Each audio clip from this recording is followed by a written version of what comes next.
हवा ऐसे दहाड़ रही थी जैसे एक भूखा भेड़िया जो रहम की झोपड़ी की कमजोर दीवारों से लड़ रहा हो।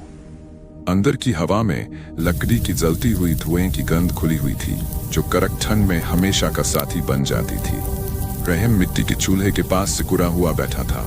उसका पतला शरीर ऊनी शॉल में लिपटे हुए भी कांप रहा था, जबकि आग के बुझते हुए अंगारे के पास वह और भी सिकुड़ रहा था। सर्दी, जो सबसे क्रूर मौसम था, गांव में धीरे धीरे पसार रही थी। खेत जो कभी हरे भरे और उपजाऊ हुआ करते थे, अब बंजर और सूने हो चुके थे। किसान, जो ज्यादातर गांव वाले थे, अब आने वाले कठिन महीनों के लिए तैयार हो रहे थे। रहम, जो दिन भर मेहनत करके जो थोड़ा बहुत कमा पाता था, के पास इतनी बचत भी नहीं थी कि वह सर्दी के आने से पहले कुछ जोड़ सके।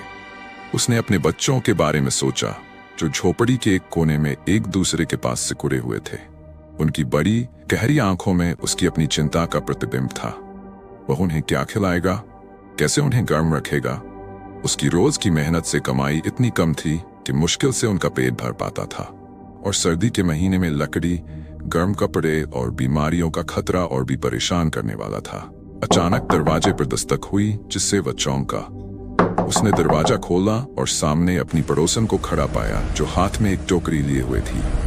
रहम, उसने खांसते हुए कहा, मैंने अपने सर्दी के सामान में से कुछ सामान तुम्हारे लिए लाया है। ये थोड़ा सा है, लेकिन उम्मीद है कि काम आएगा। रहम की आंखों में आंसू आ गए।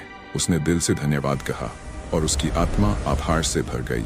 जब बाहर की हवा अभी भी जोर जोर से बह रही थी, रहम चूल्हे के पास बैठा अपने बच्चों के साथ रोटी खा रहा था। खाने की गर्मी, अपने परिवार का सुख और पड़ोसी की अचानक दया ने उसके मन में एक नई उम्मीद जगा दी।